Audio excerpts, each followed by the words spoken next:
The year was 2247. Humanity had conquered the stars, building massive interstellar colonies across the galaxy.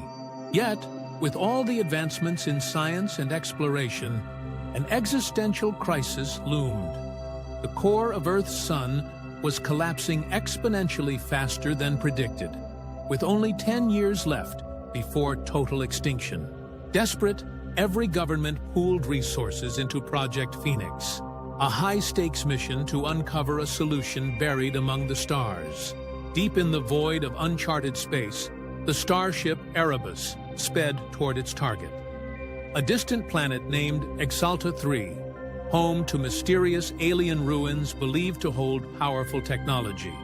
The ruling theory among scientists was that these ruins may belong to the Elysians, a long-extinct race rumored to possess the ability to manipulate time on a cosmic scale.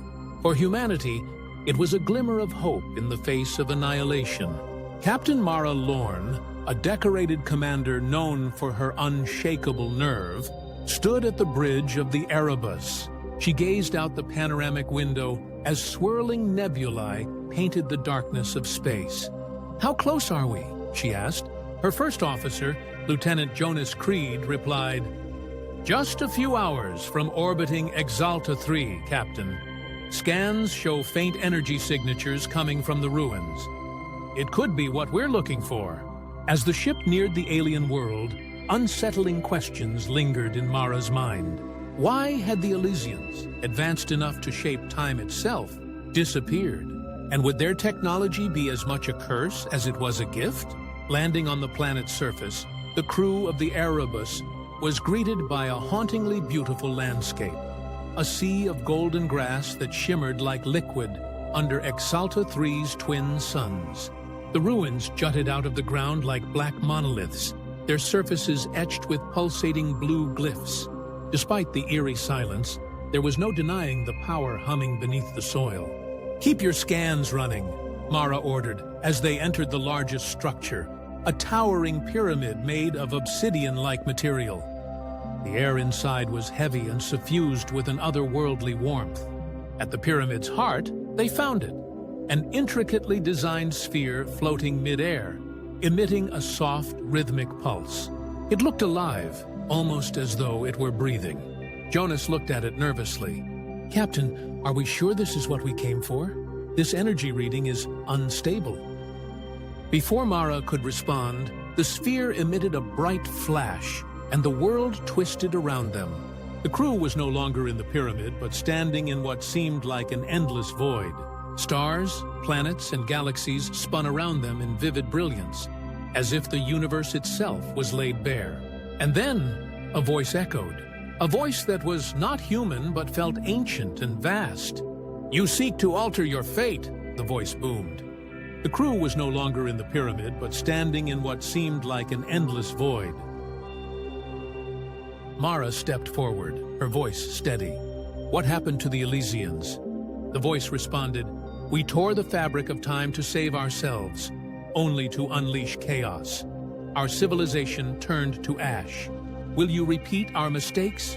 The crew exchanged uncertain glances. Mara, however, stood firm. "Our sun is dying. Our people don't have the luxury of time.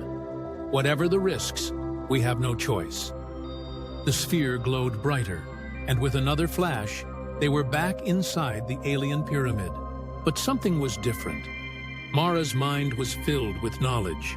She had seen how the Elysians had manipulated time, bending it as one bends light through a prism. She knew how to use the technology, but she also knew the cost. Back aboard the Erebus, the ship departed Exalta 3 as Mara struggled with the burden of her newfound knowledge.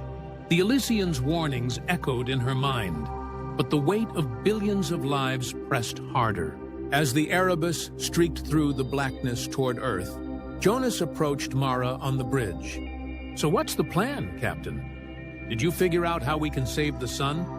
Mara nodded. "I did. But it's not about saving the sun. It's about creating a new timeline where the sun never began to collapse." Jonas's face darkened. "And what happens to us? To this timeline?" Mara's voice was low. will cease to exist. Silence fell over the bridge as each crew member grappled with the enormity of the decision. In the end, they all agreed. Humanity's survival would outweigh their own. As the sphere's technology was activated, the Erebus was bathed in a blinding light. Mara closed her eyes, a single tear sliding down her cheek as the world dissolved. Somewhere in the infinite expanse of time, a new Earth thrived, never knowing the sacrifice that had been made to guarantee its future.